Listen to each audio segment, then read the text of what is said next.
Hello दोस्तों, स्वागत है आप सभी का आपके अपने यूट्यूब चैनल वर्धन एकेडमी पर। तो दोस्तों, डीएलएड की जो सीडीपी की बुक है उससे हम लोग सीडीपी पढ़ रहे हैं, ठीक है। और जो फर्स्ट सेमेस्टर की जो दो बुकें हैं उनमें पहली बुक के हम लोग 2 चैप्टर ऑलरेडी पढ़ चुके हैं, ठीक। तो उसमें बेसिक चीज़ें थी कि बाल विकास से ही स्टार्टिंग होनी थी और उसमें बेसिक चीज़ें थी। ये जो चैप्टर है आपका, ये आपका थर्ड चैप्टर होगा। और इस चैप्टर में आपको मोस्टली, एक तो पहले तो ये बहुत लेंदी है, ठीक है, मतलब थोड़ा सा लेंदी है। और इम्पॉर्टेंट चीज़ें आपको ये समझिए, अगर आप लोग ने जितने भी पेपर दिए हैं, हो सकता है कि कुछ लोग आप लोग में डीएलएड कर रहे हों या मतलब कि कर चुके हों, ठीक है, कर रहे हों या कर चुके हों, या जिन लोगों ने टेट दिया है, सीटेट दिया है, तो आप लोग इसमें देखेंगे इस चैप्टर में अच्छे खासे क्वेश्चन आपको इससे रिलेट मिलेंगे, क्योंकि पेपर में इससे काफ़ी अच्छे क्वेश्चन पूछे गए हैं, ठीक है। तो देखते हैं, इसमें कुछ चीज़ें हैं जिनको हमने बहुत शॉर्ट करने की कोशिश की है, लेकिन जो ज़रूरी थी उनको रखा गया है। तो चलिए स्टार्ट करते हैं। ये जो चैप्टर है वो है बाल विकास के प्रमुख पक्ष या पहलू, ठीक है। तो ये वाले जो चैप्टर है इसमें आपको अगर पढ़ना होगा बाल विकास में, तो आपकी जितनी भी अवस्थाएं, जितने भी पक्ष हैं, जैसे कि शारीरिक विकास है, मानसिक विकास है, संवेगात्मक विकास है, सामाजिक विकास है, भाषा विकास है, सृजनात्मक क्षमता का विकास, या फिर कल्पना, चिंतन एवं तर्क का विकास, तो ये सारी चीज़ें आपको डिटेल में इसमें पढ़नी है, ठीक है। तो इस वजह से, क्योंकि इसमें चीज़ें डिटेल में दी गई हैं, इस वजह से आपका थोड़ा सा लेंदी चैप्टर है, ठीक है। और हालांकि हम लोग इस चैप्टर में, मतलब इस वीडियो में हम लोग पूरा चैप्टर कंप्लीट नहीं करेंगे, जितना पोर्शन हो सकेगा उतना यहाँ पे कंप्लीट किया जाएगा, ठीक है। तो चलिए स्टार्ट करते हैं। इसमें सबसे हम लोग पढ़ेंगे सबसे पहले शारीरिक विकास, फिजिकल डेवलपमेंट। तो देखिए, फिजिकल डेवलपमेंट में मनुष्य मनोशारीरिक साइकोफिजिकल प्राणी है। जन्म के समय शिशु अविकसित होता है, उसकी आयु बढ़ने के साथ साथ उसका मानसिक एवं शारीरिक विकास होता है।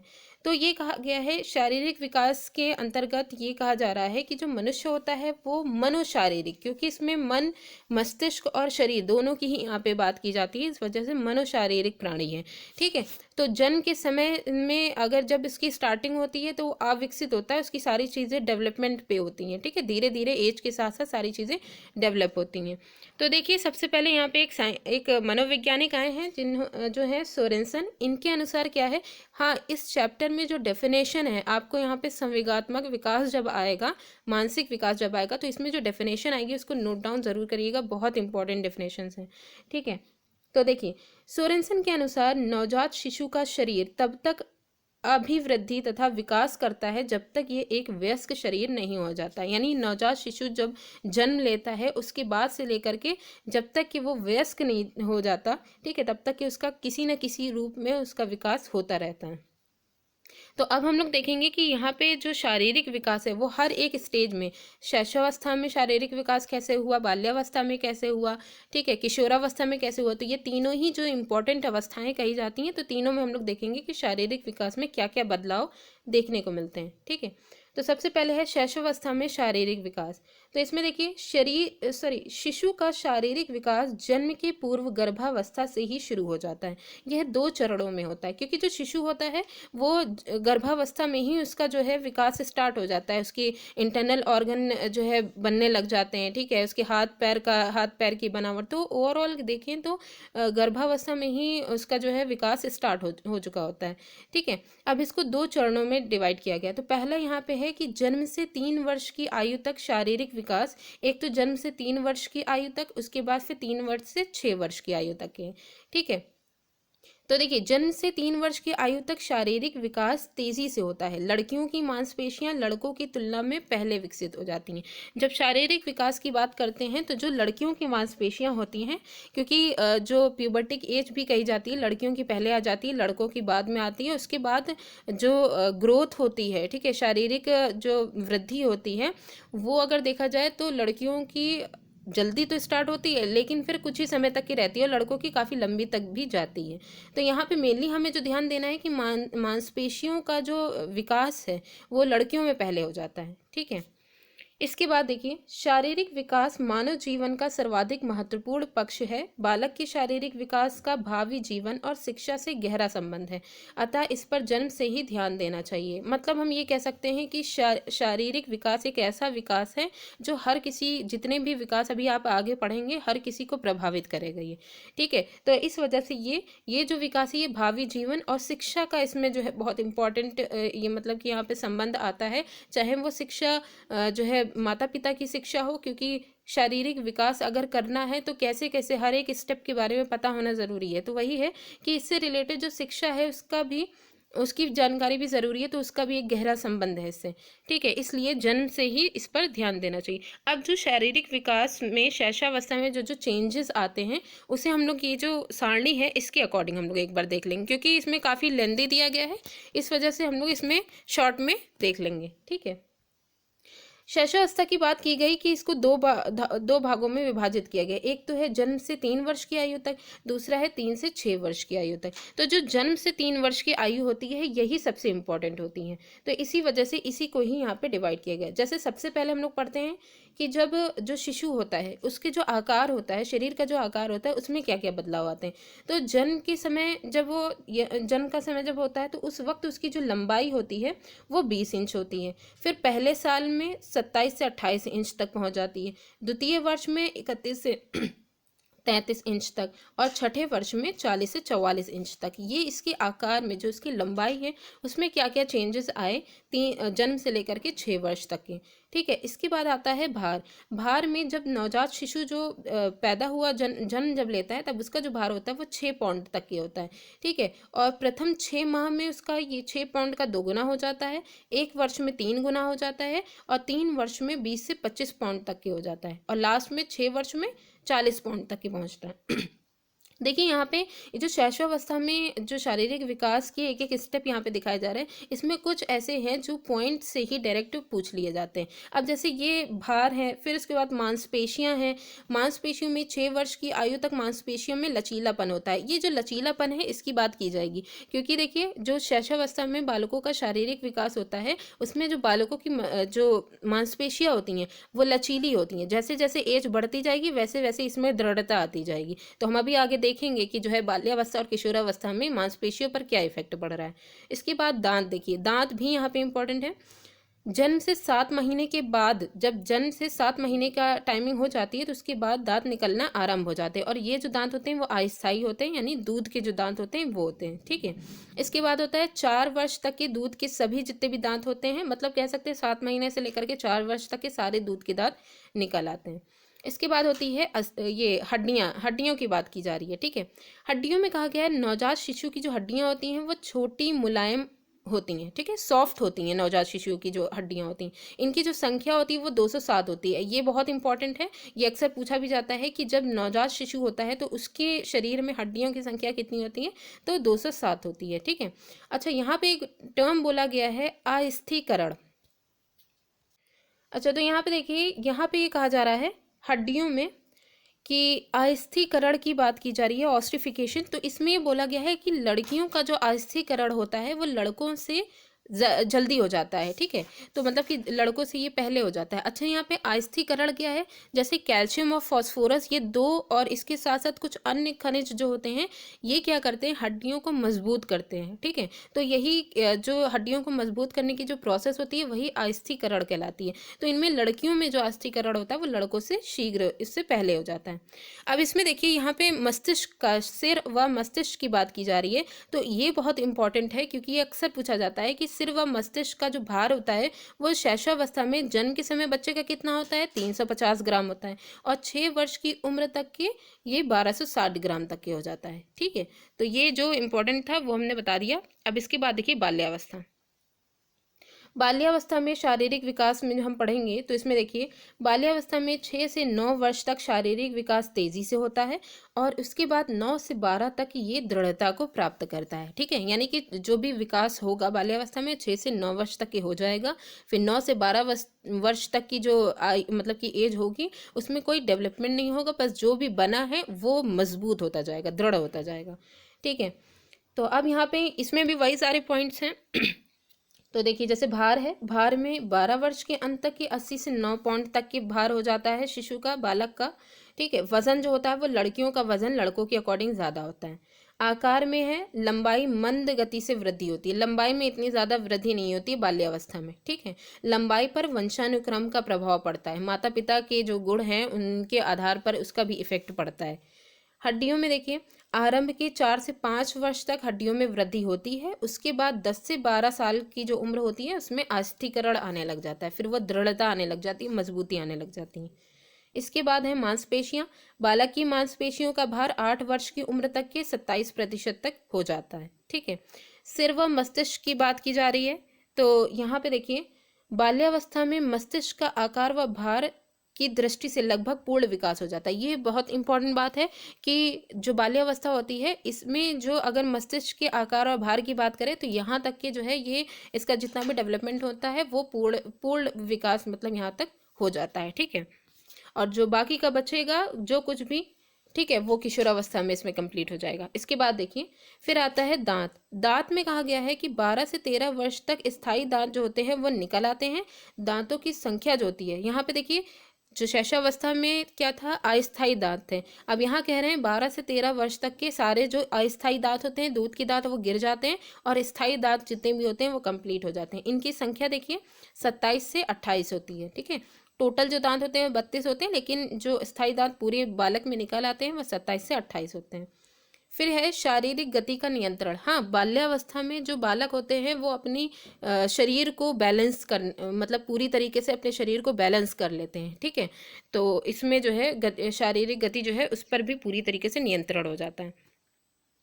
फिर आता है किशोरावस्था में शारीरिक विकास। इसमें देखिए किशोरावस्था में लड़कों एवं लड़कियों का शारीरिक विकास तीव्र गति से होता है। किशोरावस्था में बहुत सारे बदलाव भी देखने को मिलते हैं, इसलिए यहाँ पे आपको शारीरिक विकास में बहुत तीव्र गति से चेंजेस देखने को मिलेंगे। तो सबसे पहले भार में देखिए, भार में अगर देखें वजन या भार में, इसमें यहाँ पे थोड़ा सा बदलाव। अभी तक क्या था, लड़कियों का भार जो है वो लड़कों से ज़्यादा हो रहा था, लेकिन यहाँ पर किशोरावस्था में लड़कों का भार लड़कियों से ज़्यादा होगा। किशोरावस्था में जो भी आपको वृद्धि ज़्यादातर देखने को मिलेगी वो लड़कों में ज़्यादा देखने को मिलेगी। ठीक है, लंबाई में देखिए, लंबाई में तीव्र वृद्धि यहाँ पे देखने को मिलती है। लड़कियों की लंबाई में वृद्धि 16 वर्ष तक होती है और लड़के जो होते हैं इनमें 18 वर्ष तक तो होती है, इसके बाद भी होती हैं। ठीक है, हड्डियां जो होती हैं, हड्डियां यहाँ तक जब किशोरावस्था में बच्चे पहुंचते हैं तो हड्डियां कठोर हो जाती हैं और आस्थीकरण जो होता है वो पूर्ण हो जाता है। ठीक है, इसके बाद है सिर व मस्तिष्क। इसमें देखिए 15 से 16 वर्ष तक जो सिर का लगभग पूर्ण विकास हो जाता है, मतलब जो बाल्यावस्था थी वहाँ पे तो पूर्ण विकास जितना भी होना था वो हो चुका था। 15 से 16 जो भी थोड़ा बहुत बचा रहता है वो 15 से 16 साल तक के वो पूरी तरीके से कंप्लीट हो चुका होता है। ठीक है, और यहाँ पे ये वाला पॉइंट देखिए, अन्य अंगों का विकास, ये किशोरावस्था का सबसे इम्पोर्टेंट पॉइंट होगा, क्योंकि देखिए यहाँ पे मांसपेशियों का विकास अगर देखें तो तीव्र गति से तथा गठन में दृढ़ता होगी, यानी कि जो मांसपेशियां जो हैं इनका विकास बहुत तीव्र गति से होगा और इसमें मेनली जो इसके गठन, जो इसकी बनावट होगी उसमें ठोसपन आएगा, दृढ़ता आएगी। ठीक है, लड़कों के कंधे चौड़े हो जाएंगे क्योंकि प्यूबर्टिक एज यहीं से ही स्टार्ट हो जाती है और उसके ये लक्षण होते हैं, कंधे चौड़े हो जाते हैं, दाढ़ी और मूछ परिलक्षित हो जाता है। लड़कियों में वक्ष स्थल जो चेस्ट वाला पोर्शन होता है ये डेवलप हो जाता है और कूल्हे में जो हिप वाला पोर्शन होता है उसमें चेंजेस देखने को मिलते हैं। ठीक है, इसके बाद है आवाज़ में परिवर्तन। आवाज़ में परिवर्तन ये भी यहाँ पे इम्पोर्टेंट है। थायराइड ग्रंथि जो होती है, थायराइड ग्लैंड जो होती है उसके सक्रिय होने पर आवाज़ में भारीपन आ जाता है, यानी कि जो लड़के होते हैं उनकी आवाज़ जो होती है वो बहुत ज़्यादा भारी हो जाती है और जो लड़कियाँ होती हैं उनकी महीन हो जाती है। ठीक है, विभिन्न स्राव ग्रंथियों का प्रभाव, क्योंकि जो किशोरावस्था होती है इसमें बहुत तीव्र गति से चेंजेस देखने को मिलते हैं। ठीक है, तो इसमें जो ग्लैंड्स होती हैं वो बहुत ज़्यादा सक्रिय हो जाती हैं। ठीक है, अच्छा, तो ये था शारीरिक विकास जितना भी था, शैशवावस्था, बाल्यावस्था और किशोरावस्था, उसमें शारीरिक विकास में जो भी थे वो यहाँ पे कंप्लीट हो जाते हैं। अब हम लोग पढ़ेंगे मानसिक विकास। यहाँ पे आप ध्यान रखिएगा कि मानसिक विकास में जो डिफिनेशन है वो भी बहुत इंपॉर्टेंट है। ठीक है, तो मानसिक विकास में देखिए, जन्म के समय बच्चे का मस्तिष्क अपरिपक्व होता है। जब वो जन्म लेता है तो वो अपरिपक्व होता है। उम्र बढ़ने के साथ साथ मानसिक विकास भी धीरे धीरे उम्र के साथ बढ़ता जाता है। मानसिक विकास का आशय ज्ञान भंडार में वृद्धि से है। यह प्रक्रिया आजीवन चलती रहती है। अगर मानसिक विकास की बात करें तो ये जो है आजीवन आपको देखने को मिलेगा। मतलब कि जन्म से लेकर के, जन्म से स्टार्टिंग हो जाती है, एज बढ़ने के साथ साथ धीरे धीरे अपना बढ़ता रहता है, और इसके बाद मृत्यु तक की ये कुछ ना कुछ इंसान सीखता ही रहता है। ठीक है, तो मानसिक विकास जो होता है वो आजीवन चलता है। इसके बाद देखिए, अब यहाँ पे हम कुछ मानसिक पक्ष की बात करेंगे। ठीक है, मानसिक पक्ष में मानसिक विकास कई प्रक्रियाओं का पुंज होता है जो कि निम्नलिखित है, कि मानसिक विकास में क्या क्या चीज़ें, अगर मानसिक विकास हो रहा है तो हमें क्या क्या चीज़ें देखने को मिल सकती हैं। तो देखिए, सबसे पहले है संवेदना। मानसिक विकास से रिलेटेड है यहाँ पे संवेदना, सेंसेशन होने लगेगा। ठीक है, और फिर निरीक्षण, ऑब्जर्वेशन, जो बालक होता है वो चीज़ों को देख करके ऑब्जर्व करने लगेगा, कल्पना, सोच विचार करने लगेगा, इमेजिनेशन करने लगेगा। ठीक है, चिंतन, थिंकिंग होगी। ठीक, और फिर उसके बाद निर्णय लेना, यहाँ पे जजमेंट भी जो है मानसिक विकास को ही प्रभावित करेगी। बुद्धि, इंटेलिजेंस हो जाएगा। रुचि एवं अभिव्यक्ति, तो वो ये अपने इंटरेस्ट के अकॉर्डिंग जो है वो मतलब डिसाइड करेंगे उन्हें क्या करना है। ठीक है, प्रत्यक्षीकरण, यहाँ पे परसेप्शन आ जाएगा कि मतलब यहाँ पे प्रत्यक्षीकरण की बात होगी। उसके बाद ध्यान जो है केंद्रित किया जाएगा, अटेंशन देंगे कि किस काम में वो ध्यान केंद्रित कर सकते हैं। तर्क इसी से रिलेटेड है, सीखना है। और स्मरण विस्मरण, यहाँ पे रिमेम्बरिंग और फॉरगेटिंग, ये भी मानसिक विकास के पक्ष में आएंगे। ठीक है, तो क्या चीज़ याद है, क्या चीज़ भूल गए हैं। तो ये थे मानसिक विकास के पक्ष। अब इसी में ही जो भी चेंजेस आपको देखने को मिलेंगे इसी में ही रहेंगे। तो अब हम लोग शैशवावस्था, बाल्यावस्था और किशोरावस्था, इन तीनों में देखेंगे कि मानसिक विकास में क्या क्या बदलाव देखने को मिल रहे हैं। शैशवावस्था में मानसिक विकास। शैशवावस्था में मानसिक विकास तीव्र गति से होता है। प्रथम 6 वर्षों में शिशु मूल वृत्ति से प्रेरित व्यवहार करता है। यहाँ कह रहे हैं कि शैशवावस्था में जब मानसिक विकास होता है बहुत ही, क्योंकि शैशवावस्था को कहा जाता है कि हर एक चीज़ की जो यहाँ पे डेवलपमेंट आपको मेनली देखने को मिलता है, चाहे वो मतलब शारीरिक विकास हो, मानसिक विकास हो, या ओवरऑल शैशवावस्था में सबसे तीव्र गति से होते हैं डेवलपमेंट। ठीक है, तो यहाँ पे तीव्र गति से होता है।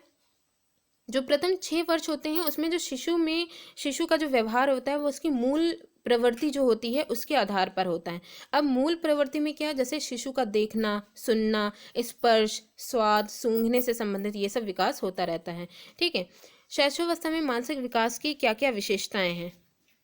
तो अब हम लोग ये देखेंगे कि जब से जन्म जो है बालक लेता है, क्योंकि यहाँ पे मानसिक विकास में और भी मूल प्रवृत्तियों की बात की जा रही है, तो ये भी आगे देखने को मिलेंगी। ठीक है, तो यहाँ पे मेनली मानसिक विकास की जो विशेषताएं हैं इनमें हम देखेंगे कि हर एक महीने में जन्म के बाद से लेकर के स्टेप बाय स्टेप उसका कैसे क्या डेवलपमेंट उसका हो रहा है शैशवावस्था की एज तक की। ठीक है, तो जैसे है प्रथम माह, इसमें भी कुछ ऐसी चीज़ें हैं जो एग्जाम में सीधी सीधी पूछी गई हैं। प्रथम माह में अगर मानसिक विकास की बात करें तो जन्म के समय शिशु का मस्तिष्क कोरी स्लेट के समान होता है। ये बात पूछी गई है कि जन्म के समय शिशु का मस्तिष्क कैसा होता है, तो ये कोरी स्लेट वाला जो टर्म है ये भी यूज़ किया गया है। ठीक है, तो मतलब कि कोरी स्लेट की तरह होता है, आप उसको जो भी बनाना चाहें वो आप बना सकते हैं। ठीक है, द्वितीय माह जो होती है इसमें ध्वनि की तरफ आकर्षण, जो बच्चा जो होता है वो साउंड की तरफ जो है ध्यान देने लगता है। ठीक है, अब खिलौने वगैरह जिनमें साउंड होते हैं उनकी तरफ ज़्यादा ध्यान रहता है, वस्तुओं को ध्यान पूर्वक देखते हैं। ठीक है, उसके बाद आता है चौथा माह। जो चौथा माह जो होता है इसमें वस्तुओं को पकड़ने का प्रयास बच्चे करने लग जाते हैं, और प्रियजन जो होते हैं, जो घर के मेंबर होते हैं, उनको ज़्यादा बच्चों को प्रिय रहते हैं, उनको देखते ही साथ में मुस्कुराने लगते हैं। छठा माह जब आता है तो इसमें वस्तुओं को वो मुंह में डालने लग जाते हैं। तो ये भी पूछा जाता है कि बच्चे मुंह में डालना कब से स्टार्ट करने लग जाते हैं, तो 6 माह से। वो 6 माह के जब बच्चे हो जाते हैं तो इसमें वस्तुओं को मुंह में डालने लगते हैं, सहारे से बैठने लगते हैं, ध्वनि करने लगते हैं, कि कैसी ना कैसी आवाज़ करने लगते हैं।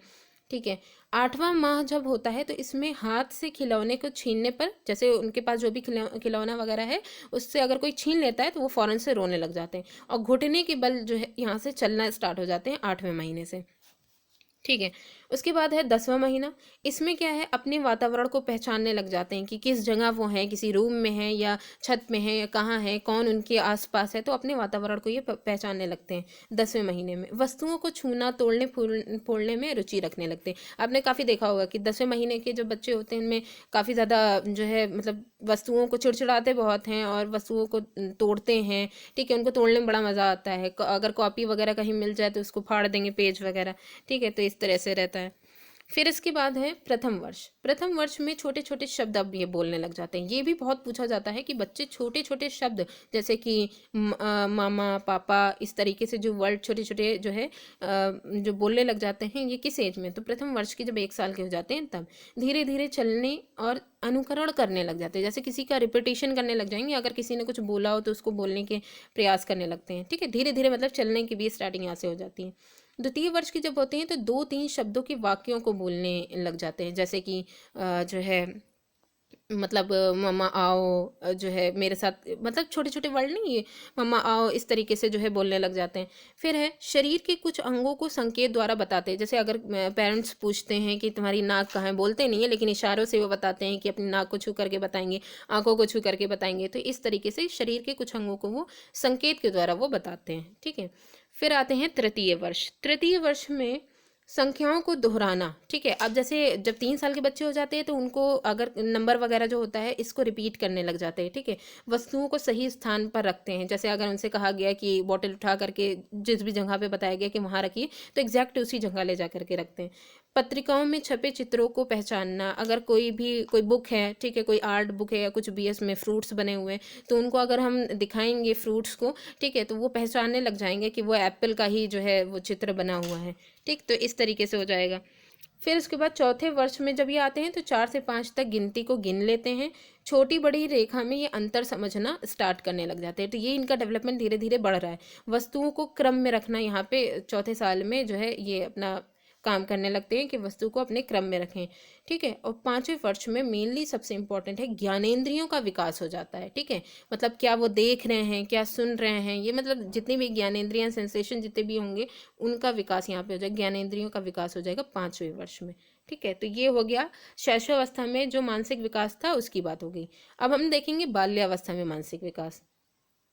बाल्यावस्था में मानसिक विकास की गति शैशवावस्था की तुलना में कम होती है। बाल्यावस्था में मोस्टली हम लोग ये देखते हैं कि चाहे आप जो है शारीरिक विकास की बात करें, मानसिक विकास की बात करें, इसमें थोड़ा धीमी गति से दिखाई देता है, क्योंकि यहाँ पे दृढ़ता मेनली जो है, जो चीज़ बन चुकी होती है वो आप उसमें मजबूती लाने की उसमें रहती है। ठीक है, तो ये चीज़ होती है। तो यहाँ पे एक डिफिनेशन है, उससे देखिए, क्रो एवं क्रो, इन्होंने लगभग सभी फील्ड में डिफिनेशन कुछ ना कुछ दी है और इनकी डिफिनेशन भी काफ़ी इंपॉर्टेंट होती है। ठीक है, तो देखिए इसमें क्रो एवं क्रो के अनुसार जब बालक 6 वर्ष का हो जाता है तब उसकी मानसिक योग्यताओं का लगभग पूर्ण विकास हो जाता है। ठीक है, जैसे ही बालक 6 वर्ष का हो जाता है, मानसिक योग्यताएं जो होती हैं उनका लगभग पूर्ण विकास कंप्लीट हो जाता है। ये क्रो एवं क्रो कहते हैं। बाल्यावस्था में मानसिक विकास की प्रमुख विशेषताएं, यहाँ पे भी हम लोग जो एज है उसके अकॉर्डिंग देखेंगे। तो 6 वर्ष तक के तो हो चुका था, मतलब 5 वर्ष तक। छठे वर्ष से देखेंगे, छठे वर्ष में मानसिक विकास, इसमें देखिए आसान प्रश्नों के उत्तर देने लग जाएंगे। जैसे कि जो है छोटे छोटे अगर हम उनसे प्रश्न पूछेंगे कि सुबह के समय जो है मतलब कि आसमान में क्या दिखाई देता है, तो वो जो है जैसे सन निकलता है, तो ऐसे जो छोटे छोटे सेंटेंस होंगे, मतलब क्वेश्चंस होंगे, उनके ये जो है उत्तर दे सकते हैं। अखबार और पत्रिका में बने चित्रों के नाम बता सकते हैं। अभी तक क्या थे, पहचान रहे थे, अब ये नाम भी बता सकते हैं। ठीक है, 7वें वर्ष में छोटी छोटी घटनाओं का वर्णन, अगर मान लो जैसे कुत्ते ने दौड़ा दिया या फिर उन्होंने कुछ देखा कि जैसे चींटी कैसे खाना लेकर के जा रही है, तो ऐसी छोटी छोटी जो घटनाएं हैं उनका ये वर्णन करने लग जाएंगे। वस्तुओं में समानता एवं अंतर बताने लग जाएंगे, कौन सी इक्वल है, कौन सी, जैसे बॉटलें रख दी है तो कौन सी बॉटलें सेम है, कौन सी डिफर है, तो समानता अंतर बता देंगे। जटिल वाक्यों का प्रयोग करेंगे। अब यहाँ पे जो छोटे छोटे सेंटेंस यूज़ कर रहे थे, अब थोड़े से बड़े बड़े सेंटेंस बोलना स्टार्ट कर देंगे। 8वें वर्ष में जब ये आएंगे तो बालक छोटी छोटी कविताओं तथा कहानियों को याद करने लग जाता है, क्योंकि आपने देखा होगा कि अब तक के तो एडमिशन अच्छा खासा मतलब स्कूल में एडमिशन हो चुके होते हैं और सिलेबस भी ठीक ठाक होता है, तो यहाँ पे कविताएं और कहानियों को याद करने के लिए बच्चों को दिया जाता है और वो याद भी कर लेते हैं। ठीक है, और उससे संबंधित अगर जैसे कोई कहानी सुनाई गई तो उससे संबंधित प्रश्न पूछा गया तो वो भी बता लेंगे।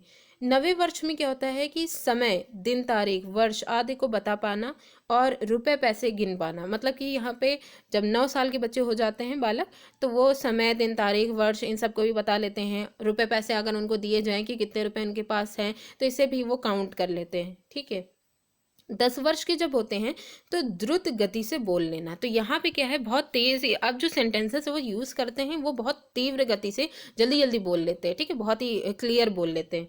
इसके बाद व्यक्तिगत कार्य वो स्वयं करते हैं, जैसे खुद का नहाना है, ठीक है, टॉयलेट है, नहाना है, और कुछ अपने कपड़े पहनने वाला या स्कूल ड्रेस वगैरह पहनना है, तो ये व्यक्तिगत कार्य जो है वो स्वयं कर लेते हैं।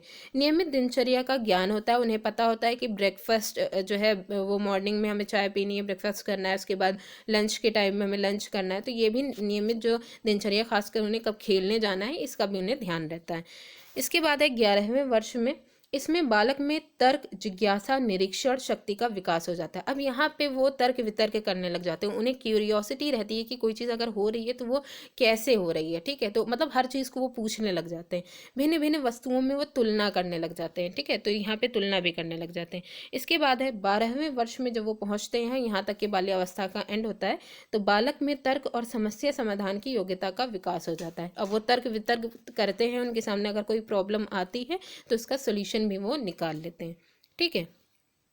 अब आती है किशोरावस्था, मानसिक विकास। सबसे इम्पोर्टेंट जो है ये टाइम है किशोरावस्था में मानसिक विकास का।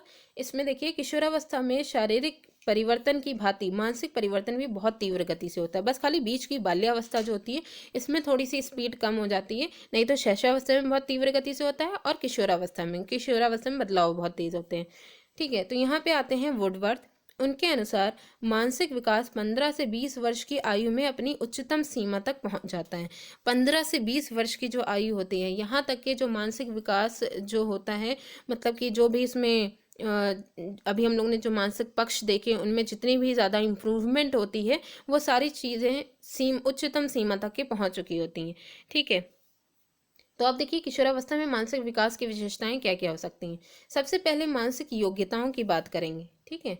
तो मानसिक योग्यताएं क्या है, जैसे ध्यान, चिंतन, तर्क, स्मरण आदि की योग्यता का अपनी अधिकतम सीमा तक पहुंचना, ठीक है। जैसे बच्चे जो ध्यान कर रहे होते हैं, और या फिर किसी चीज़ के बारे में सोच रहे होते हैं, तर्क वितर्क कर रहे होते हैं, ठीक है, तो इन सारी चीज़ों के बारे में जो वो सोचते हैं, अभी तक ये क्या था कि कुछ अगर उन्हें पूछना होता तो वो खाली पूछ लेते थे, ठीक है। लेकिन किशोरावस्था की एक ऐसी एज हो, यहाँ तक जब पहुँचते हैं तो बच्चे जो उनके अंदर किसी चीज़ को जानने की जो इच्छा होती है, फिर वो हो क्यों नहीं है, उसकी एंड तक पहुंचने का भी ये प्रयास करते हैं। तो वही है कि अधिकतम सीमा तक की यहाँ पे इनका जो है विकास होने लग जाता है। 16 वर्ष की उम्र में पूर्ण मानसिक विकास हो जाता है, ठीक है। फिर है भाषा।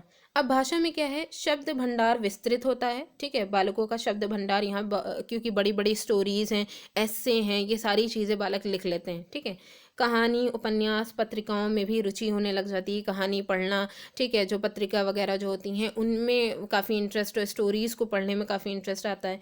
चिंतन, तर्क, कल्पना शक्ति के विकास का भाषा पर प्रभाव होता है। अब ये जो चिंतन, जो थिंकिंग, जो भी तर्क वितर्क करते हैं, जो इमेजिनेशन करते हैं, इसका भी काफ़ी सारे जो इफ़ेक्ट होते हैं वो भाषा पर बहुत ज़्यादा पड़ते हैं, ठीक है।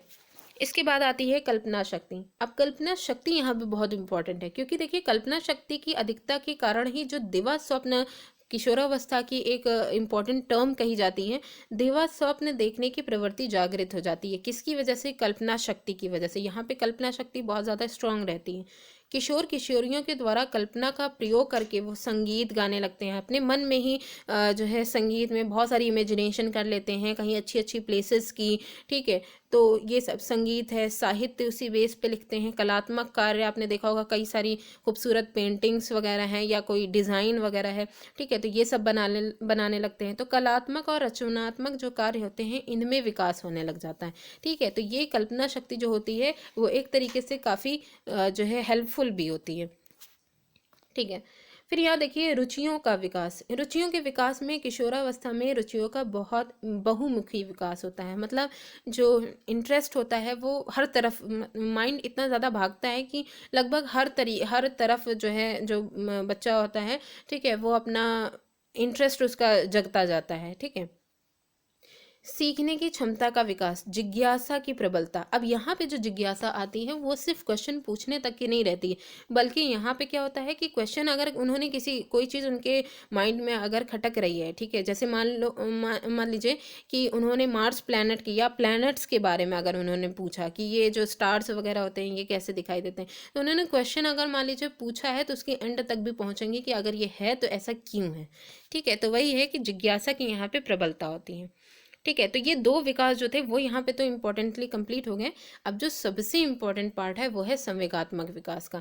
इसमें आप देखेंगे कि एक एक चीज़ आपको लगभग एग्जाम में भी पूछी हुई मिली है।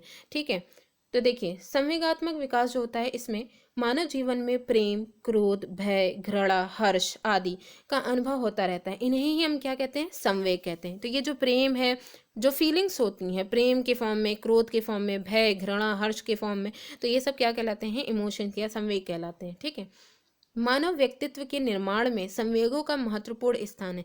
संवेग का संबंध व्यक्ति के जीवन के भावात्मक पक्ष से होता है। ठीक है, तो ये जो भाव होते हैं ये बहुत इंपॉर्टेंट रोल प्ले करते हैं किसी भी मनुष्य की पर्सनैलिटी पर। ठीक है, तो उसकी पर्सनैलिटी डेवलपमेंट पर इनका बहुत इफेक्ट पड़ता है। अब संवेग का जो अर्थ अगर हम बात करें तो शाब्दिक अर्थ की बात करें, वेग से युक्त, अर्थात संवेग का अर्थ, शाब्दिक अर्थ क्या होगा, वेग से युक्त, अर्थात संवेग आंतरिक भावों का बाह्य प्रकाशन है। इंटरनली जो हम लोग सोचते हैं, जो हम लोग फील करते हैं, वो जब हम लोग एक्सप्रेस करने लग जाते हैं तो यही क्या कहलाते हैं, संवेग कहलाते हैं। तो ये वेग से युक्त कहें या फिर जो अपने इंटरनल जो इमोशंस हैं उनका अपने बाहर एक्सप्रेस करें उसे। ठीक है, आंग्ल भाषा में अगर कहें तो ये जो संवेग होता है इसको इमोशन कहते हैं आंग्ल भाषा में, और इसकी उत्पत्ति जो लैटिन भाषा की इमोवेट से हुई है। ठीक है, ये दोनों वर्ड भी पूछे जाते हैं कि आंग्ल भाषा में संवेग को क्या कहते हैं और लैटिन भाषा में, खासकर लैटिन भाषा की, ये उत्पत्ति जो है शब्द की किससे हुई है, जिसका अर्थ है, ये इमोवेट जो है इसका अर्थ है उत्तेजित होना। ठीक है, इसका अर्थ क्या है, उत्तेजित होना। ठीक है, अब इसके बाद यहाँ पे कुछ डिफिनेशंस वही बता रहे हैं कि संवेगात्मक विकास में जो डिफिनेशन है इसको नोट डाउन जरूर करिएगा। लगभग जो है मतलब सब लगभग इंपॉर्टेंट है। तो इसमें देखिए सबसे पहले आते हैं वुडवर्थ। इनके अनुसार इन्होंने क्या कहा है संवेग के बारे में, संवेग व्यक्ति की उत्तेजित अवस्था है। ठीक है, उत्तेजित दशा है। ठीक है, तो संवेग जो है वो व्यक्ति की उत्तेजित दशा है। रॉस के अनुसार संवेग चेतना की वह अवस्था है जिसमें रागात्मक तत्व की प्रधानता होती है। तो यहाँ पे जो थिंकिंग की बात की जा रही है, जिसमें रॉस के अकॉर्डिंग ये कहा जा रहा है कि एक इमोशन जो होता है वही जो सिंगिंग के समय में जो राग उत्पन्न होते हैं, ठीक है, उसमें उसकी जो प्रधानता होती है वो इसी के ही कारण होती है। ठीक है, इसके बाद होते हैं जरसील्ड। जरसील्ड जो है वो क्या कहते हैं, किसी भी प्रकार के आवेश आने, भड़क उठने या उत्तेजित हो जाने की अवस्था को ही क्या कहते हैं, संवेग कहते हैं। क्योंकि संवेग में हम लोग हर तरीके के जो संवेग हैं, क्रोध है, घृणा है, हर्ष है, ठीक है, इन सब की बात करते हैं। तो वही कह रहे हैं कि किसी भी तरीके का आवेश, चाहे वो भड़क उठने का, जैसे किसी ने गुस्सा दिला दिया, या उत्तेजित हो जाने का, चाहे वो कोई आश्चर्य वाली बात कर दी, या फिर जो है कोई मतलब ऐसी चीज़ जो उनको चाहिए थी उन्हें मिल गई। ठीक है, तो ये सारी अवस्थाएं क्या होती हैं, संवेग की अवस्था होती हैं। वैलेंटाइन के अनुसार, वैलेंटाइन की डेफिनेशन काफ़ी इंपॉर्टेंट होती है। वैलेंटाइन के अनुसार जब रागात्मक प्रवृत्ति का वेग बढ़ जाता है तब संवेग उत्पन्न होता है। ठीक है, तो ये भी यहाँ पे बोल रहे हैं कि रागात्मक प्रवृत्ति जो होती है इसका जब वेग बढ़ जाता है, इसमें जब बढ़ोतरी होती है तो वहाँ पे संवेग उत्पन्न होता है। क्रो एवं क्रो भी इसमें है। संवेग गतिशील आंतरिक समायोजन है जो व्यक्ति के संतोष, सुरक्षा और कल्याण के लिए कार्य करता है। तो यहाँ पे अगर आप देखें तो इमोशंस जो होते हैं वो अच्छे भी होते हैं और बुरे भी होते हैं। मतलब कि जो मनुष्य होता है उसको अच्छाई की तरफ भी लेकर के जाएंगे आप, कई सारी जो है रचनात्मक कार्य आ जाएंगे। ठीक है, सिंगिंग वगैरह जो होते हैं वो बच्चे इसी संवेग के ही उसमें जो है उसमें काफ़ी आगे तक के जो है बढ़ते हैं। ठीक है, लेकिन यही जो इमोशंस होते हैं, यही जो संवेग होते हैं, ये गलत राह पर भी ले जाने का काम करते हैं। तो वही है कि संवेग गतिशील आंतरिक समायोजन है। ठीक है, जो व्यक्ति के संतोष, उनकी जो सुरक्षा और खासकर उनके कल्याण के लिए कार्य करते हैं। ठीक है, अब वो किस इसमें मतलब कि किस फील्ड में बच्चा जा रहा है, इसमें काफ़ी जो बाहरी तत्व हैं उनका भी काफ़ी यहाँ पे इम्पोर्टेंट रोल आता है। तो अभी हम लोग देखेंगे। तो अब यहाँ पे इम्पोर्टेंट चीज़ें जो है उन्हें देखते चलते हैं। सबसे पहले है संवेगों के प्रकार, बहुत इंपॉर्टेंट है ये। संवेगों का संबंध मूल प्रवृत्तियों से होता है। ठीक है, मूल प्रवृत्तियां जो होती हैं उनसे होता है। और मूल प्रवृत्तियों के बारे में अभी हम लोग ने ऊपर भी डिस्कस किया था।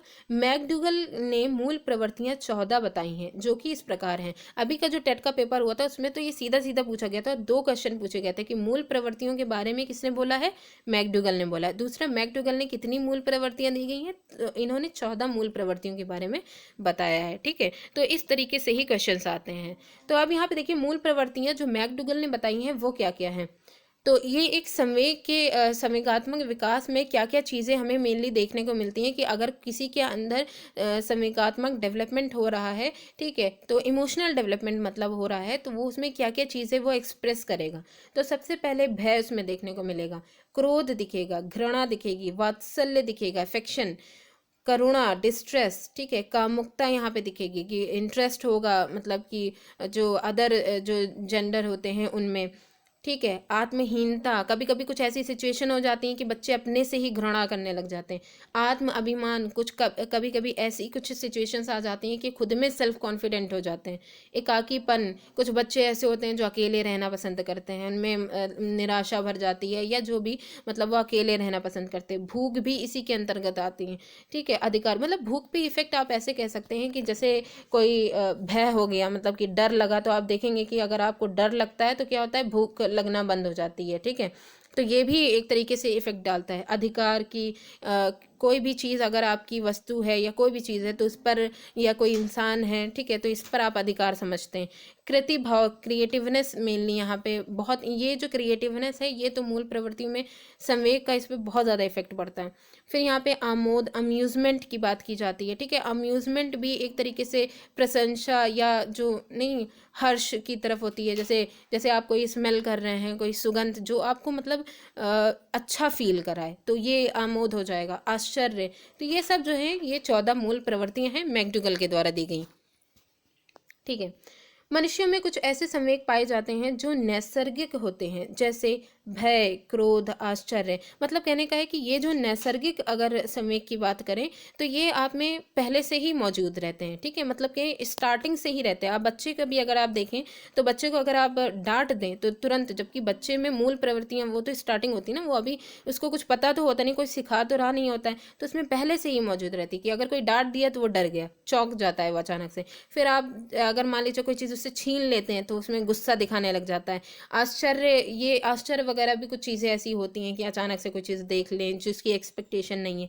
ठीक है, इसके अलावा कुछ संवेग ऐसे होते हैं जो धीरे धीरे विकसित हो, जैसे जैसे एज बढ़ती जाती है, बच्चा समाज में जैसे उठने बैठने लग जाता है, इसके बाद ये जैसे ईर्ष्या है, प्रेम है, घृणा है, ये सब क्या है, उम्र के साथ धीरे धीरे ये संवेग उत्पन्न होने लग जाते हैं। ठीक है, इसमें आप देखेंगे कि कुछ जो है दुखद संवेग होते हैं, कुछ सुखद संवेग होते हैं।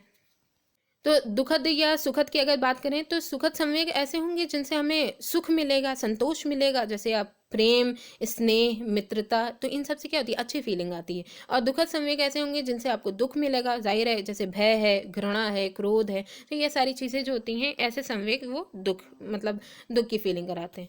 संवेग की विशेषताएं देखिए, संवेग के लिए अगर देखें तो हमें क्या क्या चीज़ें मेनली जो इम्पोर्टेंट है यहाँ पे, उसमें देखिए तीव्रता देखने को मिलती है। ठीक है, संवेगों के द्वारा जो इफेक्ट बालक में देखने को मिलता है उसमें तीव्रता देखने को मिलती है।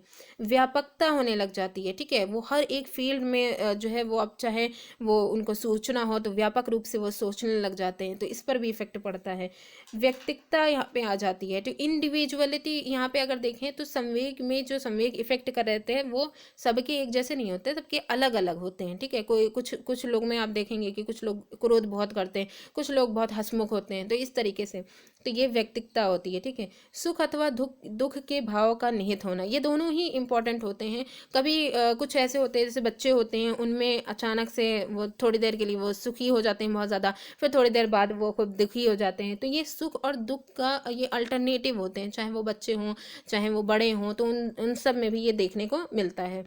ठीक है, इसके बाद दृढ़ता, किसी काम को करने की एक जो है दृढ़ता आ जाती है, परसिस्टेंसी आ जाती है कि हमें ये काम कंप्लीट करना है, हर हाल में कंप्लीट करना है। ठीक है, स्थानांतरण, यहाँ पे देखेंगे कि जो स्थानांतरण होता है तो यहाँ पे कहा गया स्थानांतरण, अगर संवेग की बात करें, जैसे आपने कभी कभी देखा होगा कि कोई कुछ पर्सन ऐसे होते हैं जैसे जिनकी बाहर लड़ाई वगैरह अगर हो गई, तो घर में आकर के अगर उनसे कोई भी बात की जाए तो बाहर का गुस्सा घर के लोगों पे भी उतार, तो ये क्या होता है कि संवेगों का स्थानांतरण हो रहा होता है।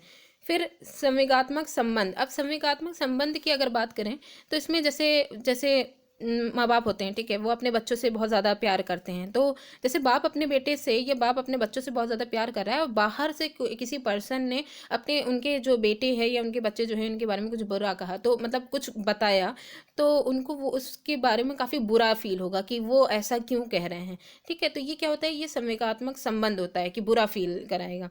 मूल प्रवृत्तियों से संबंध होता है, तो मूल प्रवृत्तियां जो होती हैं ये भी यहाँ पे इम्पोर्टेंट रोल प्ले करेंगी। ठीक है, तो इसमें भी यहाँ पे हो जाएगा। इसके बाद शारीरिक परिवर्तन, शारीरिक परिवर्तन तो आप तो यहाँ पे देखेंगे कि जैसे भय और क्रोध जब होता है तो इसमें क्या होता है कि भूख लगने बंद हो जाती है। ठीक है, और फिर उसके बाद जब प्रसन्नता होती है, किसी चीज़ की खुशी होती है, तो जो भी मनुष्य होता है वो हंसने लग जाता है। ठीक है, तो ये इस तरीके से शारीरिक परिवर्तन देखने को मिलते हैं। फिर यहाँ पे है एक और क्रियात्मक प्रवृत्ति। क्रियात्मक प्रवृत्ति में क्या होता है कि जैसे लज्जा का, अगर मान लीजिए लज्जा का की फीलिंग आ रही है कि किसी भी तरीके से शर्म आ रही है, ठीक है, जैसे स्त्रियाँ होती हैं, ठीक है, उनको अगर कोई तारीफ कर देता है तो उनकी आंखें नीची हो जाती हैं, आंखें नीची कर लेती है, तो ये मतलब एक भाव है कि क्रियात्मक प्रवृत्ति अलग अलग तरीके से देखने को मिलती हैं। ठीक है, इसके बाद आते हैं स्टाउट। इन्होंने क्या कहा है, इनके अकॉर्डिंग संवेग एक निश्चित दिशा में क्रिया की प्रवृत्ति होती है। ठीक है, संवेग में अगर देखें तो एक निश्चित, एक जो है फिक्स डायरेक्शन होती है जहाँ पे जो भी काम किया जाएगा वो धीरे धीरे उसकी प्रवृत्ति वहाँ पे देखने को मिलेगी। ठीक है, अच्छा यहाँ पे दो एक पॉइंट है यहाँ पे, एक तो संवेग है और एक है स्थायी भाव। इन दोनों में ये कहा जाएगा कि डिफरेंस बताइए। तो संवेग यहाँ पे इमोशन, स्थायी भाव सेंटिमेंट, इन दोनों में फर्क क्या होता है। संवेग क्या होता है, ये एक मानसिक क्रिया है जो कि अस्थिर होती है। मतलब कहने का है कि कभी कोई इंसान क्रोध में है, थोड़ी देर बाद उसको रिलैक्सेशन हुआ और किसी ने हंसने वाली बात कर दी तो वो तुरंत हंसने लग जाता है। ठीक है, तो ये क्या है, संवेग जो होता है वो मानसिक क्रिया तो है ही, लेकिन ये अस्थिर होती है। वही अगर स्थायी भाव या सेंटिमेंट की बात करें तो एक मानसिक संरचना है ये, जो कि व्यक्त ना होने पर सदैव बनी रहती है। तो ये जो स्थायी भाव होता है ये अगर व्यक्त नहीं हो रहा है, दिखाया नहीं जा रहा है, लेकिन फिर भी ये क्या होता है कि हमेशा ये बना रहता है। ठीक है, तो दोनों में डिफरेंस ये चीज़ है। तो अब क्या था कि जो संवेग के बारे में इंपॉर्टेंट चीज़ें थी वो तो हम लोग ने सारी पढ़ ली। अब हम लोग देखेंगे कि शैशवावस्था है, बाल्यावस्था और किशोरावस्था में कैसे संवेगों में परिवर्तन होता है। तो देखिए, सबसे पहले शैशवावस्था में संवेगात्मक विकास। मनोवैज्ञानिकों के अनुसार समस्त संवेग जन्मजात नहीं होते, वरन संवेगों का विकास धीरे धीरे होता है। जैसे हम लोग ने अभी मूल प्रवृत्तियों की बात की थी कि जो भय था, क्रोध था, ठीक है, तो ऐसे कुछ ऐसे मूल प्रवृत्तियां हैं जो कि जन्म के साथ रहती हैं। नहीं तो क्या है, संवेग जो होते हैं वो जन्मजात नहीं होते, समस्त संवेग की बात कर रहे हैं। ठीक है, तो वो जन्मजात नहीं होते, जैसे जैसे एज बढ़ती जाती है वो धीरे धीरे इसमें डेवलप होते जाते हैं। मनोवैज्ञानिक यहाँ पे वॉटसन है, इनके अनुसार नवजात शिशुओं में मूल संवेग जो पाए जाते हैं वो भय, क्रोध और स्नेह होता है। ठीक है, ये तीन जो होते हैं ये मूल संवेग होते हैं। ये बहुत पूछा जाता है और किसके अकॉर्डिंग है, वॉटसन के अकॉर्डिंग है। ठीक है, भय, क्रोध और स्नेह। इसके बाद है जन्म से ही शिशु का रोना, चिल्लाना, हाथ पैर पटकना आदि उसके संवेगात्मक व्यवहार को प्रदर्शित करता है। जब बच्चा रोता है, मतलब कि जब आपने देखा होगा कि जन्म जैसे ही बच्चे का होता है तो शिशु का जैसे ही जन्म होता है उसकी सबसे पहली जो उसकी अगर संवेगात्मक प्रतिक्रिया कहें तो उसका रोना होता है। ठीक है, रोएगा, हाथ पैर पटकेगा, तो ये सारी चीज़ें जो होती हैं वो इसका संवेगात्मक व्यवहार होता है। शिशु का संवेगात्मक व्यवहार नितांत अस्थिर होता है, वो मिनट मिनट में चेंज होता रहता है। ठीक है, उसके बाद है उम्र बढ़ने के साथ ऋणात्मक संवेगों की तीव्रता में कमी आ जाती है और धनात्मक संवेग जो होते हैं वो बढ़ोतरी करने लग जाते हैं। जैसे जैसे ये जो समाज में उठने बैठने के साथ साथ धीरे धीरे जो मनुष्य के जो संवेगात्मक बिहेवियर जो भी होते हैं उनके डेवलप जैसे करते हैं, तो जो निगेटिव उनके जो इमोशंस होते हैं वो कम होते चले जाते हैं और पॉजिटिव जो होते हैं वो बढ़ते जाएंगे। तभी उनके अंदर किसी भी काम को करने की दृढ़ता बढ़ती जाती है। फिर आते हैं फ्राइड। इनके अकॉर्डिंग जो बात कही गई है ये बहुत इंपॉर्टेंट है, अक्सर आपने सीटेट में भी, टेट में भी देखा है और मोस्टली जो है शायद डीएलएड के पेपर में भी देखने को मिलेगा। ठीक है, फ्राइड के अनुसार शिशुओं में आत्म प्रेम, नैरिसिज्म की भावना देखने को मिलती है। और ये कब होती है? इसमें देखिए कुछ ग्लैंड्स होती हैं जो विकसित होती हैं। जैसे 4 से 5 साल की उम्र तक बालक में ग्रंथियों का विकास हो जाता है, ठीक है। तो अगर नैरिसिज्म की बात करें, आत्म प्रेम की, तो इसमें देखिए कुछ ऐसी ही ग्रंथियां जो होती हैं, जैसे कि यहाँ पे ओडिपस कॉम्प्लेक्स है और इलेक्ट्रा कॉम्प्लेक्स है, ठीक है। ओडिपस कॉम्प्लेक्स क्या करती है? मातृ प्रेम या पितृ विरोधी भावना की ये ग्रंथि कही जाती है, ठीक है। मतलब इससे जो भी मतलब कि सिक्रीशन होता है, जो भी हार्मोन्स वगैरह निकलते हैं, उनसे क्या होता है कि जो बालक होता है, ऑडिपस कॉम्प्लेक्स जो होता है वो किन में सक्रिय होता है? बालकों में सक्रिय होता है। तो आपने देखा होगा बच्चे जो लड़के होते हैं वो अक्सर अपनी माता जो होती है उनकी तरफ ज़्यादा अट्रैक्ट रहते हैं, और जो पितृ विरोधी पिता की तरफ इतने नहीं होते हैं। वही अगर इलेक्ट्रा कॉम्प्लेक्स की बात करें तो ये बालिकाओं में जो है विकसित होती हैं। ये क्या होती हैं, किस तरीके के ये मतलब ग्रंथियाँ वो सिक्रीट करती हैं? पितृ प्रेम और मातृ विरोधी होती हैं। तो इसमें लड़कियां जो होती हैं वो पिता की तरफ जो है ज़्यादा अट्रैक्ट होती हैं, और माता की तरफ उतना नहीं होती हैं, ठीक है। तो ये दोनों ही बहुत इंपॉर्टेंट है। इसके बाद आते हैं डॉक्टर जोन्स। डॉक्टर जोन्स क्या कह रहे हैं? सभी शिशु भय तथा अनुभव करते हैं, ठीक है, सॉरी, भय का अनुभव करते हैं, किंतु भय की अनुभूति में व्यक्तित्व भिन्नता पाई जाती है। अब जैसे ये कह रहे हैं कि बहुत सारे ऐसे शिशु हैं जो बच्चे हैं तो वो डरेंगे ही, लेकिन अलग अलग शिशुओं में डरने की अवस्थाएं अलग अलग होती हैं। कुछ जो होते हैं अचानक से उनके सामने कोई चीज़ आ जाए तो वो डर जाएंगे। कुछ लोगों को, जैसे आपने देखा होगा कि आपके घरों में जो बच्चे होते हैं उनको कुछ को बिल्ली से डराया जाता है, या बिल्ली का नाम दे दिया या चूहे का नाम दे दिया, ठीक है, उनसे डर गए। कुछ ऐसे बच्चे होते हैं जो उनके साथ खेलने लग जाते हैं, ठीक है, उनके लिए डर की कोई और जो है रीज़न होते हैं। तो इस तरीके से अलग अलग लोगों में मतलब ये व्यक्तित्व भिन्नता पाई जाती है कि जो भय है वो अलग अलग तरीके से शिशुओं में देखने को मिलता है।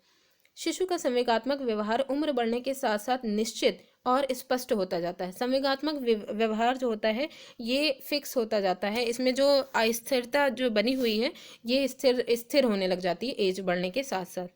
इसके बाद आते हैं बाल्यावस्था में संवेगात्मक विकास। सांवेगिक विकास की दृष्टि से बाल्यावस्था विकास की एक अनोखी अवस्था कही जाती है, ठीक है, और इसे संवेगिक परिवर्तन की अवस्था भी कहा जाता है। ये एक टर्म जो है भी यूज़ किया जाता है कि संवेगात्मक विकास से या सांवेगिक विकास के अकॉर्डिंग अगर देखा जाए तो बाल्यावस्था को कौन सा टर्म दिया जा रहा है? तो ये एक अनोखी अवस्था है, ठीक है। बाल्यावस्था में संवेगों की अभिव्यक्ति में सामाजिकता का भाव आने लगता है, क्योंकि बच्चे जो होते हैं ये अब बाहर समाज में जाने लग जाते हैं। तो जैसे जैसे वो बाहर जाने लग जाते हैं उनके वो जो संवेग जो अभी तक के धीरे धीरे वो डेवलप कर रहे हैं, तो वो समाज में जाने की वजह से, सामाजिकता के भाव की वजह से वो डेवलप करने लग जाते हैं, ठीक है। फिर यहाँ पे देखिए क्रो एवं क्रो के अनुसार, लगभग क्रो एवं क्रो आपको हर एक विकास में देखने को मिलेंगे। इनके अनुसार बाल्यावस्था में संपूर्ण काल में संवेगों की अभिव्यक्ति में निरंतर परिवर्तन होते रहते हैं। तो आप ये देखेंगे कि क्रो एवं क्रो ये कह रहे हैं कि बाल्यावस्था का जो टाइम ड्यूरेशन होती है इसमें स्टार्टिंग से लेकर एंड तक के जो संवेग होंगे उनकी जो अभिव्यक्त करने की जो मतलब एक तरीका है उसमें चेंजेस आपको देखने को मिलेंगे, ठीक है, एंड तक के आपको देखने को मिलेंगे। हरलॉक कहते हैं बाल्यावस्था में सामान्य संवेगात्मक प्रतिरूप हैं, ठीक है। जैसे हरलॉक के अनुसार जो सामान्य संवेगात्मक प्रतिरूप हैं वो क्या क्या हैं? भय, चिंता, व्यग्रता, कुंठा, ईर्ष्या, जिज्ञासा, स्नेह, प्रफुल्लता, ठीक है, ये क्या है? हरलॉक के अनुसार है कि बाल्यावस्था में ये जो कुछ सामान्य संवेगात्मक प्रतिरूप हैं ये देखने को मिलते हैं। इसके बाद आते हैं बाल्यावस्था में संवेगों की विशेषताएं। जैसे यहाँ पे देखिए ये जो टर्म बोला गया संवेगों की विशेषताओं में, पहला है संवेगों की उग्रता में ह्रास। जैसे क्या है कि जब बच्चे छोटे होते हैं तो अपनी मनमानी करते हैं। जैसे आप उनसे कहेंगे कि वो चीज़, जैसे कोई कांच की चीज़ उनके हाथ में है, उनसे कहेंगे कि इसको उठा करके रख दीजिए, तो उनके अंदर उग्रता की भावना कि वो स्पेशली उसको उठा करके तोड़ेंगे, ठीक है। तो ये चीज़ कुछ चीज़ें होती हैं, लेकिन जब बाल्यावस्था की कंडीशन में जब वो आते हैं तो समाज का काफ़ी इफेक्ट पड़ता है। तो वो अपने बच्चों के स्कूल में जाते हैं तो बच्चे देखते हैं अपने अपने साथ के जो बच्चे हैं उनको किस तरीके से उठना बैठना सारी चीज़ें, तो उनके जो उग्रता का जो भाव होता है इसमें कमी आने लग जाती है, ठीक है। उसके बाद है ईर्ष्या। ईर्ष्या जैसे जैसे जो है एज बढ़ती जाती है वैसे वैसे लड़के हों चाहे लड़कियां हों उनमें भी ईर्ष्या की भावना आने लग जाती है। जैसे चाहे साथियों को अगर चिढ़ाना हो या कुछ भी झूठ के आरोप लगाने, तो ये ईर्ष्या की वजह से ही झूठ बोलना कि मतलब आरोप ओवरऑल लगाना, ठीक है। फिर है निराशा। निराशा भी यहाँ पे एक चीज़ यहाँ पे देखने को मिलती है। परिवार है, विद्यालय है, समाज है, उन सब में कि कोई चीज़ वो करना चाह रहे हैं, ठीक है, या फिर उनकी किसी कोई खेलने या घूमने किसी चीज़ की जो है उनकी इच्छा थी लेकिन उसको पूर्ति नहीं की गई, तो इनमें निराशा आ जाती है। इसके बाद भय, भय भी मतलब मोस्टली यहाँ पे बना रहता है, ये भी बाल्यावस्था में देखने को मिलता है। प्रबल जिज्ञासा, हाँ ये सबसे इंपॉर्टेंट है। बाल्यावस्था में संवेगों की अगर विशेषताओं में देखें तो प्रबल जिज्ञासा होती है, चीज़ें उन लोगों को पूछना बहुत होता है, ठीक है, पूछते रहते हैं, उनको आंसर चाहिए होता है। अच्छा, फिर यहाँ पे देखिए क्रोध की यहाँ पे बात की जा रही है, ठीक है। अब क्रोध में जैसे बालक बालिकाओं में अगर जो है गुस्सा आया, तो बहुत से ऐसे बच्चे होते हैं जिनमें जो शांत हो जाते हैं, कुछ बोलते नहीं है, जैसे आगे से बोला जा रहा है तो कोई रिप्लाई नहीं करते हैं। कुछ ऐसे होते हैं जो अगर अपने क्रोध को अगर इजहार उनका करना होता है तो लड़ाई झगड़ा करके कर लेते हैं, ठीक है। फिर स्नेह की भावना अगर देखें तो इसमें स्नेह की भावना भी जैसे किसी के संपर्क में आए हैं या लोगों के संपर्क में, कुछ ऐसे लोग होते हैं जैसे मित्र संगठन होता है, ठीक है, उसके संपर्क में जैसे ही आते हैं तो उनको बड़ी खुशी मिलती है, ठीक है, तो ये स्नेह की भावना भी आती है। प्रफुल्लता की अगर बात करें तो उनमें जैसे चाहे कोई ऐसी परिस्थिति, चाहे कहीं घूमने जाना हो या फिर कोई ऐसा खेल वगैरह, तो इनसे इन सब से बहुत ज़्यादा उनको प्रसन्नता मिलती है, तो ये प्रफुल्लता की भी कंडीशन यहाँ पे आ जाएगी। तो ये सब बाल्यावस्था में संवेगों की विशेषताएं हैं। इसके बाद आते हैं किशोरावस्था में संवेगात्मक विकास। इसमें देखिए कोल और ब्रूस के अनुसार है, ये बहुत इंपॉर्टेंट है, बहुत पूछे गए हैं कई बार। कोल और ब्रूस के अनुसार जो संवेगात्मक विकास है, ये क्या कह रहे हैं, किशोरावस्था के आगमन का मुख्य चिन्ह संवेगात्मक विकास में तीव्र परिवर्तन है, ठीक है। तो संवेगात्मक विकास भी किशोरावस्था के लिए बहुत इंपॉर्टेंट कहा जाता है, क्योंकि जैसे ही ये जो संवेगों में जो परिवर्तन बहुत तेजी से देखने को जो मिलता है, तो ये कहा जाता है कि ये संवेगात्मक विकास की स्टार्टिंग हो गई है, सॉरी किशोरावस्था की स्टार्टिंग हो गई।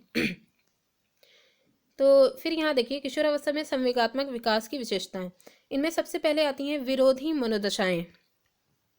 तो पहली विशेषता है विरोधी मनोदशाएं। तो इसमें देखिए बी एन झा के अनुसार जो परिस्थिति एक अवसर पर उसे उल्लास से भर देती है, वही परिस्थिति उसे दूसरे अवसर पर खिन्न कर देती है। तो यही क्या है, विरोधी मनोदशाएं हैं, कि कुछ ऐसी कंडीशन आती हैं जिनमें थोड़ी देर के लिए वो जो है बहुत ज़्यादा खुश हो जा रहे हैं, फिर थोड़ी देर बाद कोई ऐसी कंडीशन आ गई जिससे वो बहुत ज़्यादा दुखी हो जा रहे हैं, ठीक है। तो ये विरोधी मनोदशाएं बहुत ज़्यादा साथ चलती हैं, ठीक है। इसके बाद आती है कल्पनाशील जीवन। आप देखेंगे कि किशोरावस्था में अगर देखा जाए तो जो बच्चे होते हैं, जो मतलब बालक जो किशोर होता है, वो क्या होता है, बहुत ज़्यादा सोच विचार में कल्पनाएं करने लग जाता है, अलग अलग जगहों की या कुछ चीज़ों की, ठीक है। तो कल्पना वाली जो सोच विचार होते हैं इसमें बहुत ज़्यादा रहते हैं।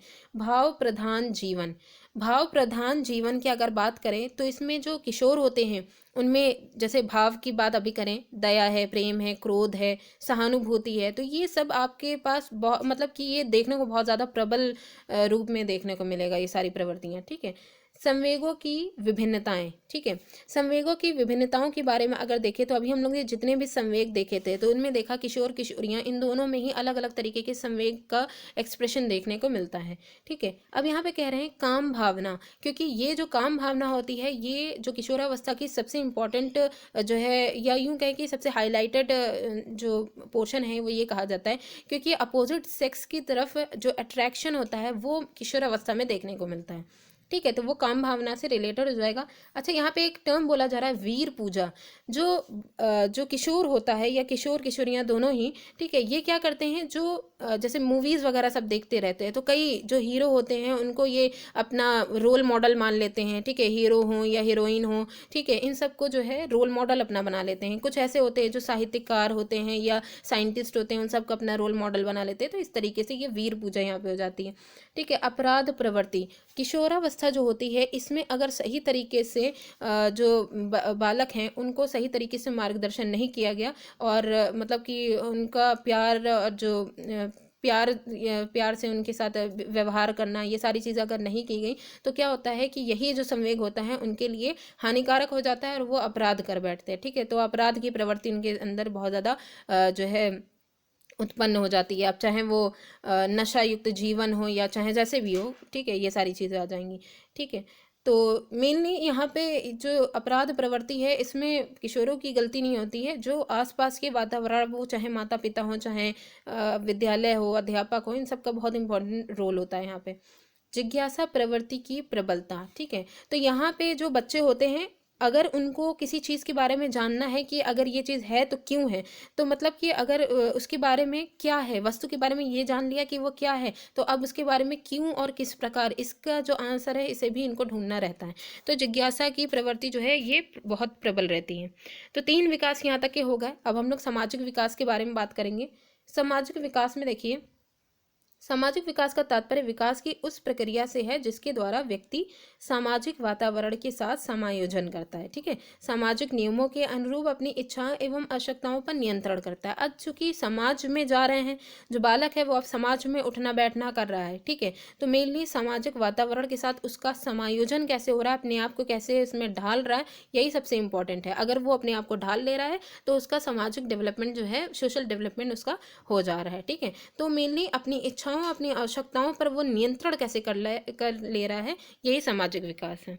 हरलॉक के अनुसार क्या है, सामाजिक विकास का अर्थ सामाजिक संबंधों में परिपक्वता को प्राप्त करना है। सामाजिक संबंध जो है उनमें परिपक्व हो जाए, उसमें मेच्योर हो जाए, इसी को ही प्राप्त करना है। सोरेनसन के अनुसार सामाजिक अभिवृद्धि और विकास का तात्पर्य अपनी और दूसरों की उन्नति के लिए योग्यता वृद्धि। जैसे जब जो बालक होते हैं वो जब समाज में उठना बैठना उनका हो जाता है, तो आपने देखा होगा कि किसी एक जो है कम्युनिटी के मेंबर बन जाते हैं, तो उन कम्युनिटी के मेंबर बनने के बाद जो लीडर बनता है उसका काम क्या होता है कि पूरी अपने साथ साथ पूरी कम्युनिटी के डेवलपमेंट के बारे में सोचना। ठीक है, तो ये भी क्या है, सामाजिक विकास का एक जो है ये पोर्शन है। ठीक है, सामाजिकरण क्या होता है, सामाजिक पर्यावरण के साथ अनुकूलन की प्रक्रिया क्या कहलाती है, सामाजिकरण। तो ये सीधा सीधा टर्म पूछा जाता है कि सामाजिकरण क्या है। ठीक है, शैशवावस्था में सामाजिक विकास कैसे होगा, जन्म से ही शिशु सामाजिक नहीं होता। आप ये जानते हैं कि जन्म के समय क्या होता है कि उसकी पूरी दुनिया उसकी माँ के इर्द गिर्द रहती है। फिर उसके बाद उसके जो थोड़े बहुत उसके फैमिली मेंबर उसके इर्द गिर्द आते रहते हैं,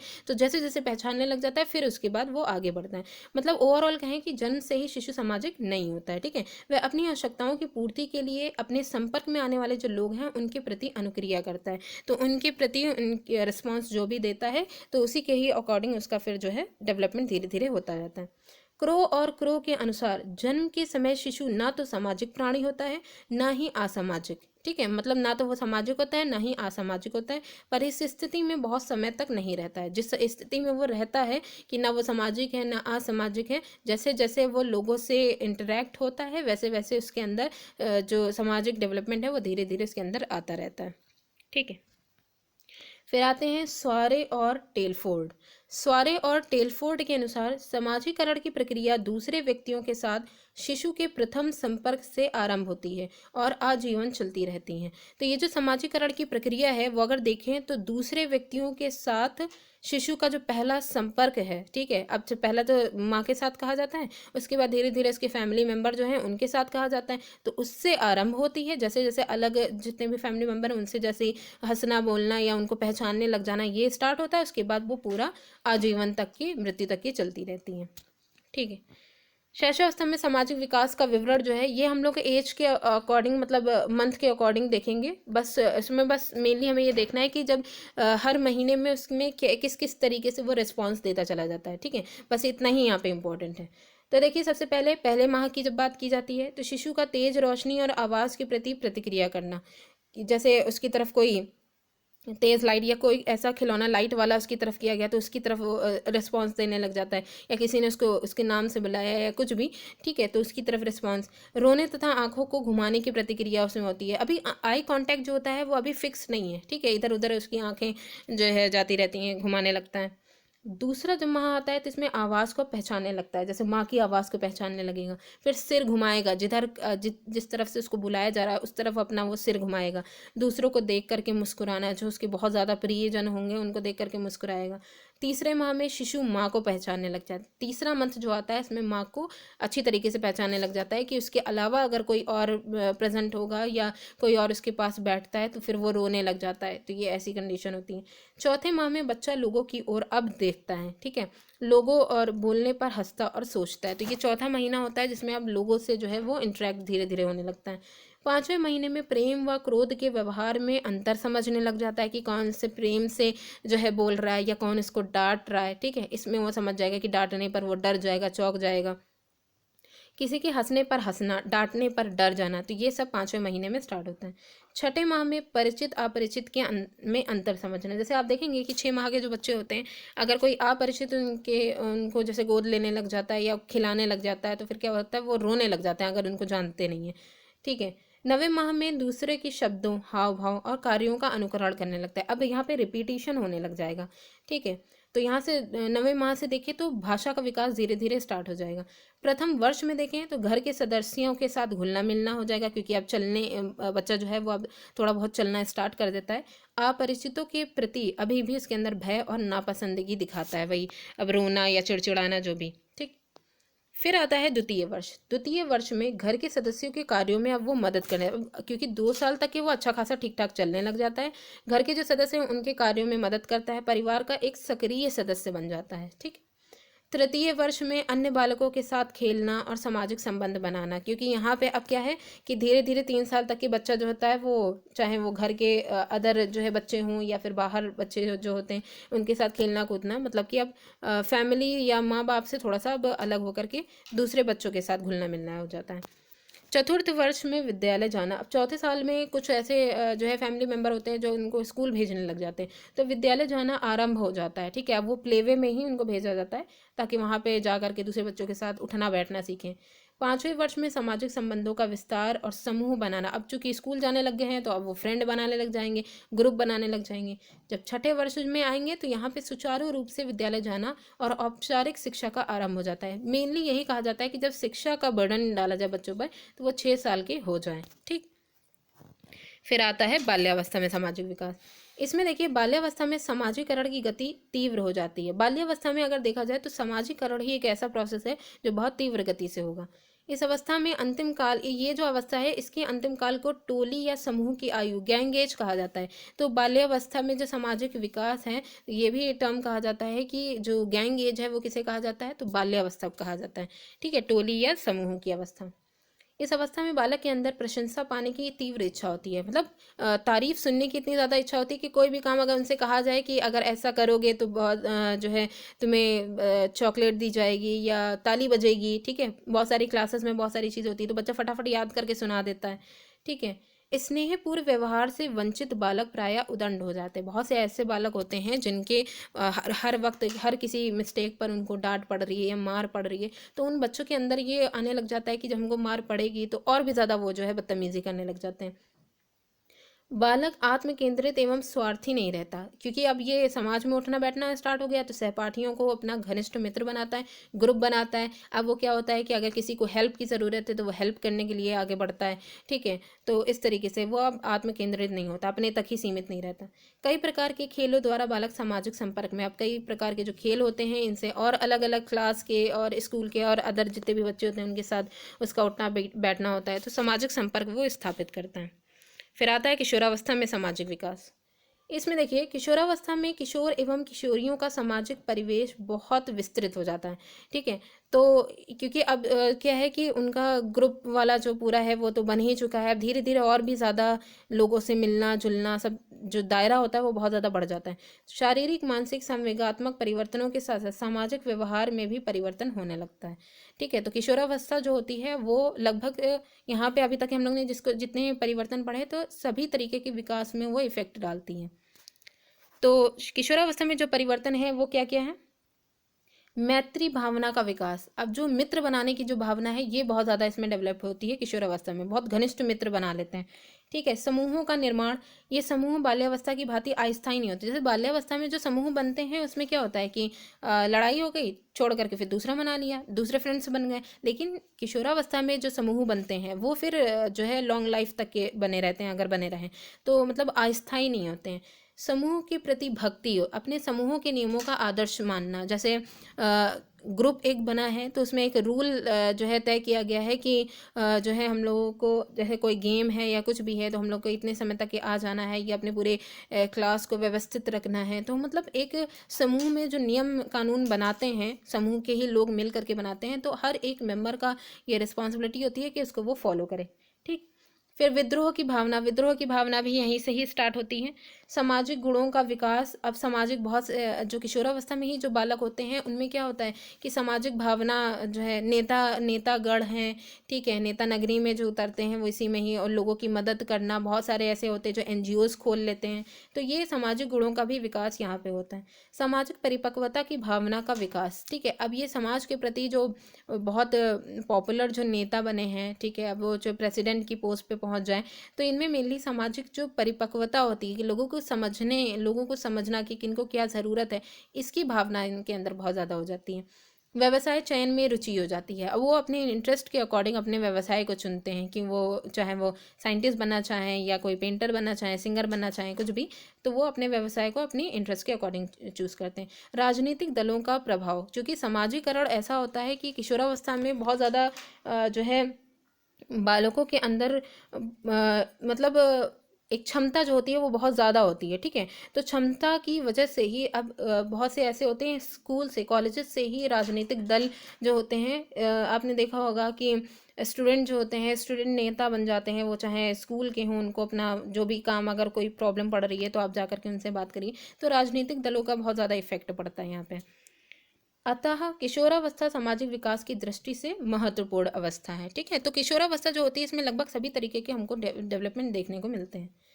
बालक की शारीरिक, मानसिक तथा सांवेगिक विकास का सामाजिक विकास से गहरा संबंध होता है। तो अगर देखें, शारीरिक, मानसिक या सांवेगिक विकास जो होते हैं, इन सब का सामाजिक विकास से बहुत ज़्यादा गहरा संबंध होता है, ठीक है, सब आपस में इंटर रिलेट आपको देखने को मिलेंगे, क्योंकि किशोरावस्था तक के लगभग सभी में ही जो है एक परिपक्वता, मेच्योरिटी आ जाती है सभी तरीके के विकास में।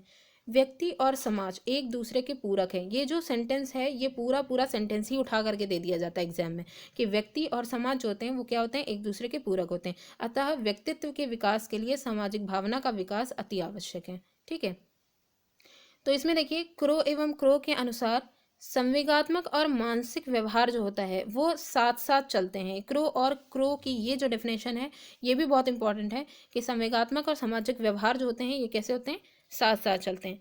अब यहाँ पे हम लोग जो लास्ट पॉइंट पढ़ेंगे वो ये है, इसको हमने सबको एक साथ रख दिया है, क्योंकि इसमें देखिए शारीरिक, मानसिक, संवेगात्मक, सामाजिक विकास, इन सब को प्रभावित करने वाले जो कारक है, जो इन सब को जो है इफेक्ट डालेंगे, तो वो क्या क्या हैं, ठीक है। तो उसमें देखिए सबसे पहले यहाँ पे आते हैं, और यहाँ पे देखेंगे आपको बहुत सारे ऐसे टर्म हैं जो इन सब में जो है देखने को मिलेगा। जैसे शारीरिक विकास है, इसमें वंशानुक्रम जो होता है ये शारीरिक विकास को बहुत ज़्यादा इफेक्ट डालता है। जैसे माँ बाप में अगर किसी भी तरीके की कोई फॉल्ट है, ठीक है, तो वो बच्चे में भी कहीं ना कहीं देखने को मिलती है। या फिर अगर बालों का कलर या आंखों का कलर जो होता है वो शारीरिक विकास, वो वंशानुक्रम के द्वारा ही आता है। मानसिक विकास में भी वंशानुक्रम का इफेक्ट पड़ता है, ठीक है। संवेगात्मक विकास में भी वंशानुक्रम आता है, क्योंकि इमोशंस जो होते हैं बहुत सारे ऐसे होते हैं जो बहुत शांत स्वभाव के होते हैं, तो क्यों उनके जो फैमिली मेम्बर होते हैं उनमें कोई ना कोई बहुत शांत स्वभाव का होगा, तो संवेगात्मक विकास भी पर भी वंशानुक्रम का इफेक्ट पड़ता है। सामाजिक विकास जो होता है इसमें भी वंशानुक्रम का इफेक्ट पड़ता है, क्योंकि बहुत से ऐसे होते हैं जिनमें, कुछ ऐसे होते हैं जिनमें वंशानुक्रम की वजह से उनके अंदर, आपने देखा होगा कि बहुत से ऐसे होते हैं जिनके अंदर लज्जा बहुत ज़्यादा होती है, ठीक है। लड़के होते हैं, लड़के, उनके अंदर लज्जा बहुत ज़्यादा होती है, तो वो क्या होता है, समाज में उठना बैठना की कोई हंसी ना उनकी उड़ाए, तो ये चीज़, तो वो लज्जा वाला जो गुण होता है वो वंशानुक्रम की ही से होता है, ठीक है। तो यहाँ पे ये एक तो ये हो गया, ठीक है, शारीरिक विकास में। उसके बाद वातावरण अगर अनुकूल मिल रहा है तब तो शारीरिक विकास सही तरीके से होगा, और वहीं अगर जो है सही तरीके से नहीं मिला, हर जगह लड़ाई झगड़ा ये सब मिलता है, तो वो बच्चे का वहाँ पे वातावरण के इफेक्ट से शारीरिक विकास पे भी काफ़ी इफेक्ट पड़ेगा। भोजन, अगर हेल्दी भोजन या खाने पीने की जो चीज़ें, जैसे जो है कहा जाता है कि मतलब कि स्वास्थ्य की बात अगर की जाती है तो स्वस्थ शरीर में ही स्वस्थ मस्तिष्क का विकास होता है, ऐसे कहा जाता है।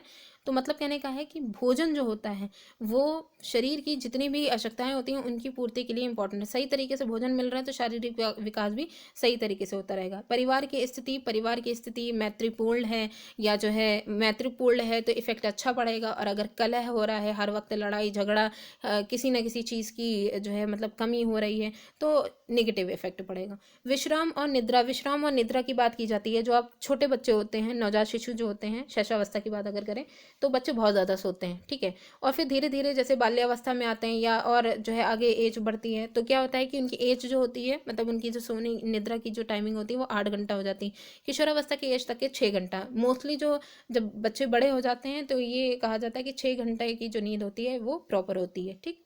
व्यायाम एवं खेल जो होता है ये शारीरिक विकास के लिए बहुत ज़्यादा इंपॉर्टेंट है, ठीक है। स्नेह व सहानुभूति, शारीरिक विकास के लिए स्नेह और सहानुभूति बहुत है जो है ज़रूरी है। क्योंकि अगर हम बालकों के साथ स्नेह और सहानुभूति का व्यवहार करेंगे तो उनका हर तरीके से डेवलपमेंट अच्छा होगा, उनके शरीर पर भी इफेक्ट पड़ेगा। जैसे अगर कोई बच्चा है वो अब खाना खाने बैठा है, अब हम उसके ऊपर चिल्लाने लग जाएं या उसको उसकी गलती पर डांटने लग जाए तो वो खाना खा ही नहीं पाएगा, ठीक है। तो इससे क्या होगा कि उसके हर एक चीज़ पर इसका इफेक्ट पड़ रहा होगा, ठीक है। मानसिक विकास की बात करें, पारिवारिक वातावरण तो मानसिक जो विकास है इसको बहुत ज़्यादा इफेक्ट करता है। स्वास्थ्य भी इफेक्ट करता है। स्वास्थ्य अगर जो है ख़राब रहेगा तो मतलब कि मानसिक विकास है वो डेवलप नहीं कर पाएगा, ठीक है। परिवार की आर्थिक स्थिति वही कलहपूर्ण है तो नेगेटिव इफेक्ट, और जो अगर अच्छी है मतलब मैत्रीपूर्ण है या फिर जो मॉडर्न सोच के अगर हैं, ठीक है, तो बच्चों की स्थिति को समझेंगे। तो इस तरीके से माता पिता की शिक्षा मानसिक विकास में बहुत इंपॉर्टेंट है। क्योंकि मानसिक विकास में जो चेंजेस देखने को मिलते हैं उनके लिए माता पिता अगर शिक्षित हैं तो उन्हें पता होगा कि उनके साथ क्या क्या सिचुएशन हुई है, ऐसे ही बच्चों पर भी इफेक्ट पड़ता है। तो क्या होता है कि वो उसी हिसाब से जो है वो ट्रीट करते हैं। अध्यापक का व्यवहार, अध्यापक का जो व्यवहार होता है ये जैसे जैसे बालक विद्यालय तक के पहुंचने लग जाता है तो वहाँ पे सबसे इंपॉर्टेंट रोल जो प्ले करते हैं वो अध्यापक करते हैं। अगर अध्यापक मारपीट करने वाला, जैसे बच्चों को बहुत ज़्यादा मारने वाले हैं या फिर कुछ बच्चों को वो जो है बहुत ज़्यादा मतलब उनको इम्प्रूव कर रहे हैं और उनको दिखा दिखा के दूसरों को जो है कि तुम ऐसा नहीं कर पा रहे हो, ऐसे वैसे मतलब नेगेटिव फीलिंग जो है क्रिएट कर रहे हैं, तो ये क्या है, अध्यापक का व्यवहार बहुत इफेक्ट डालता है। विद्यालय भी, विद्यालय का माहौल जो होता है वो भी इफेक्ट डालता है। समाज सबसे इम्पॉर्टेंट है कि यहाँ पे जो समाज में बच्चा जब उठने बैठने लग जाता है तो समाज में कैसी प्रतिक्रियाएं हो रही हैं, लड़ाई झगड़ा हो रहा है या फिर जो है समाज के जो लोग, मतलब यहाँ पे समाज का इफेक्ट ऐसे पड़ेगा कि हम किसके साथ उठ बैठ रहे हैं, कौन हमको जो है इम्प्रूव कर रहा है, हमको आगे बढ़ाने की कोशिश कर रहा है, या फिर कौन हमको जो है और दबा रहा है, हमारी जो मतलब जो हमारे अंदर काम करने की जो क्षमताएं हैं उनको दबाने की कोशिश कर रहा है, तो समाज का भी इफेक्ट पड़ेगा। संवेगात्मक विकास में वातावरण बहुत ज़्यादा इफेक्ट डालेगा, स्वास्थ्य भी इफेक्ट डालेगा, सामाजिक आर्थिक स्थिति ये भी डिपेंड करता है कि जो पेरेंट्स हैं उनकी कंडीशन कैसी है, ठीक है। तो ये भी संवेगात्मक विकास पर इफेक्ट डालेगा, ठीक है। अब जैसे बच्चे हैं वो जिनके घर की स्थिति अच्छी नहीं होती है तो छोटे बच्चे जिनको खेलना कूदना चाहिए वो फैक्ट्रियों में काम करने लग जाते हैं, तो इनके कहीं ना कहीं उनकी संवेगात्मक विकास पर भी इफेक्ट पड़ेगा। मानसिक स्वास्थ्य भी इसी पे ही डिपेंड करता है। थकान सबसे इम्पोर्टेंट है। जब बच्चे के अंदर थकान रहेगी तो उसके संवेगात्मक विकास में उसके जो संवेग होते हैं वो लगभग शांति हो जाएंगे, क्योंकि वो क्या करेगा, वो ज़्यादा से ज़्यादा सोएगा, ठीक है। माता पिता का जो दृष्टिकोण है वो भी संवेगात्मक विकास में इंपॉर्टेंट रोल प्ले करेगा। और यहाँ पे जो विद्यालय है, विद्यालय की बात अभी जैसे हम लोग कर रहे थे, बिल्कुल वैसे ही इफेक्ट डालेगा। सामाजिक विकास में वंशानुक्रम, अभी हमने लज्जा वाली जो बात की, बिल्कुल जो है वंशानुक्रम का इफेक्ट पड़ता है। शारीरिक और मानसिक विकास जो होता है वो सामाजिक विकास में बहुत ज़्यादा इफेक्ट डालेगा। क्योंकि अगर कोई जो बालक है वो हमेशा बीमार है, या मान लीजिए लड़कों के लिए हमेशा ये कहा जाता है कि अगर उसकी उन लोगों की बॉडी अगर थोड़ी फिट है, ठीक है, या दृढ़ संकल्प वाले हैं, ठीक है, वो चाहे शारीरिक रूप से मानसिक रूप से, तो उनका समाज में बहुत ज़्यादा जो है उनका इफेक्ट पड़ता है, ठीक है।